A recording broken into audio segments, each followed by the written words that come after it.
Critical question for you. How exactly do you measure trust? Obviously, the easiest, lowest hanging fruit option is to put out a survey, but it really does involve a lot of customer sentiment. It's incredibly difficult for you to really find the right information at the right time fast enough for a business to really respond. Because it's difficult for businesses to respond on a day-to-day basis, we have to kind of come to ground on an annual basis. So there are a few different reports that we tend to look at. The first one is for the CMX Community Industry Report, digital marketer reports. There are also daily reports that we take, Twitter polls and other information and case studies. But one report in particular, it is 22 years old, and we are going to go over this year's Edelman Trust Barometer.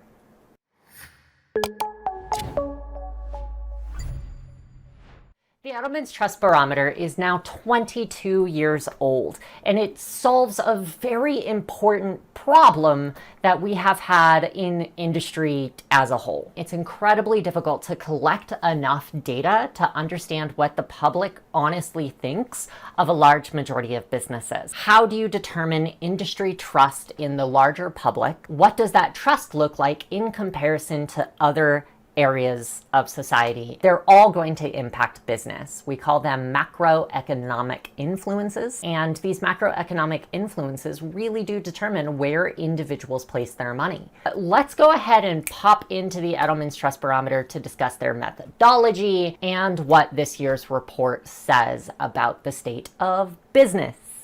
The link will actually be in the description for you. Let's first talk about the methodology for the Edelman Trust Barometer. It's a 22-year-old survey, and it follows something called the law of numbers. The more data you have and the more respondents you get on a specific survey, the more accurate your data is going to become. In the absence of that data, you also have to deal with the rules of generalization. We do have another video about that right here if you are interested in understanding the rules of generalization.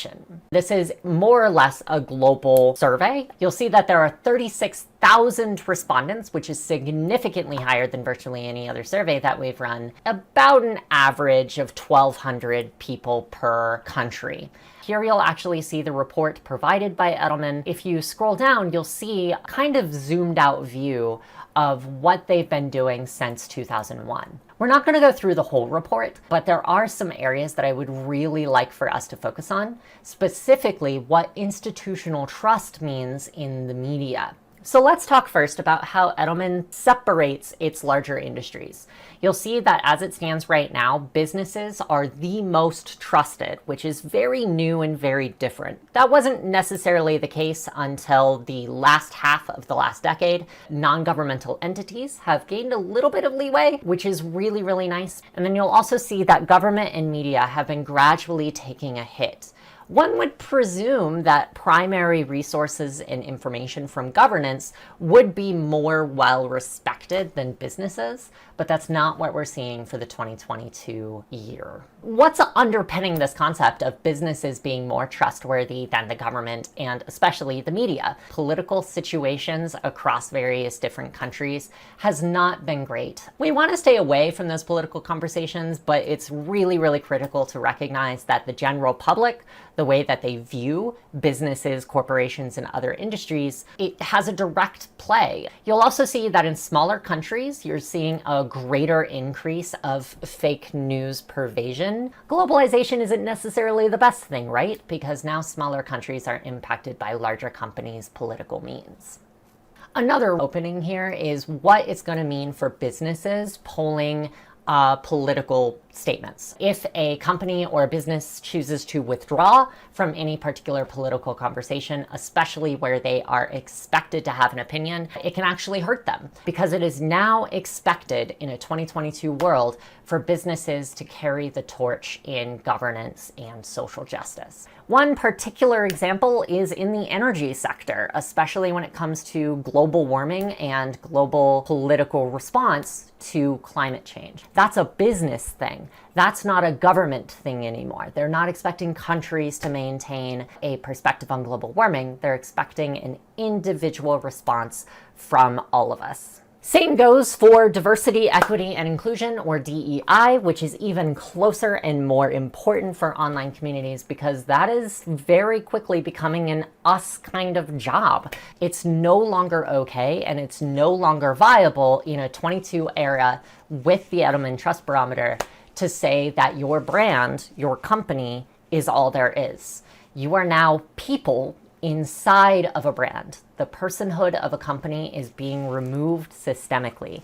The veneer of control that company brands have had is systemically breaking down. You are now saying that a collective group of people believe a thing. If you're Nike and you want to support Colin Kaepernick, you're not Nike supporting Colin Kaepernick. You are the CEO, the C-suite, the managerial department, and the foot soldiers, and the retail institutions, and all of the people in your organization supporting Colin Kaepernick. The mantra for fixing this is going to be do not withdraw, engage. This is the core element of social media in the modern era. If you make a mistake, if you're wrong, the best approach to not getting canceled in an online environment, so to speak, is to engage with that information. Be authentic. Lead with an individual understanding of what it means to be a part of the wider community. It's important for your business to start breaking down the concept of being an institution and ensure that your employees have the freedom to represent your brand and your company as they see fit. We saw a massive increase in people's trust factors in their local environments. We're seeing a systemic decrease in the willingness to talk across differences. So here we're talking about inner community resources and organizations that are very close to home. Religious epicenters have become a very important part of economic stability, especially among the right and evangelical areas in both Europe and America. And a large majority of those people say that they can really only trust the people who are very close to them. This makes sense because people tend to make buying and purchasing decisions based upon the people close to them. And they tend to live in their own media bubbles with the people who are closest to them in interest and psychographic. Because we've seen this massive increase in people who live in their local environments, it's no longer necessary or viable for people to have conversations in social media that actually determine anything. And I think that it's important that we wrap up this conversation with why. It's doom and gloom, right? It's terrible, it's annoying, it's horrible. What are we going to do about it? We have to break this cycle of distrust. We've been throwing around a few terms, and I think that in order to understand why this is happening, we need to make sure that we speak the same language in this regard. So in prior discussions, especially when it comes to institutional trust, it has been a systemic breakdown of people's information diet, or the way that information comes to them and how they choose to consume and seek out that information. Information diets are really the most important part here. If we discuss the history of what an information diet has been for individuals, we know that it's been largely controlled by a small group of individuals. Those individuals had to vet their information and ensure trustworthiness in order to maintain a proper democracy. While we did have freedom of speech, there was still a responsibility of the people who had those platforms to say the right things. Imagine in the 1970s and the 1980s, Walter Cronkite, who was very, very well known for being a highly trustworthy figure and a bulldog here in the States for ensuring that people could speak and understand the concepts that really matter to them in their local governments. The internet didn't have that institutional limitation. You could do anything you wanted in a Web 2.0 interface. You just had to do it on a specific domain. And this changed heavily when larger platforms came about and arrested control of your information diet. Facebook, Google, Twitter, YouTube created platforms and algorithms that determined what information you saw. And instead of it being based upon validity or having a gatekeeper say, is this something we should put in front of the public? That gave way to pure psychographic and interest-based information. Because this was good for marketing, they could learn more about you, they increased a control over your bubble. In other words, they reduced your information diet so that they could market to you in a much easier way. Crucially, what we saw was a lot of social media platforms saying it is not our responsibility to determine or limit or in any way, shape, or form reinforce the freedom of speech on our platforms. That meant anyone could post anything. We had seen a tremendous abuse of this information, and it was at the cost of reducing our capacity for institutional trust. That led to a systemic breakdown of, quote unquote, the traditional media. A lot of people didn't trust what was being told on larger ends because there was fake news and information coming from more specific sources. Because people tend to trust the people more local to them, we saw that systemic trust almost take over and indeed destroy democratic trust, as is seen in the Edelman Trust Barometer. These local aspects, that's us. We're businesses, we're local communities, we're community managers, we're social influencers. We have a direct pull in a direct sway on the information diet of our audiences and, yes, our communities. It's our job to break those bubbles. It's our job to bring in contentious information. It's our job to deliver on the first half of our entire audience's information diet. And if you want to know how to do that, it's very important that you control your own. You can click here in order to read an article and an entire email series precisely about this topic in order to build your own information diet. And once you do, I'm pretty sure you'll understand exactly how the information coming in and out of your communities is really impacting the world at large.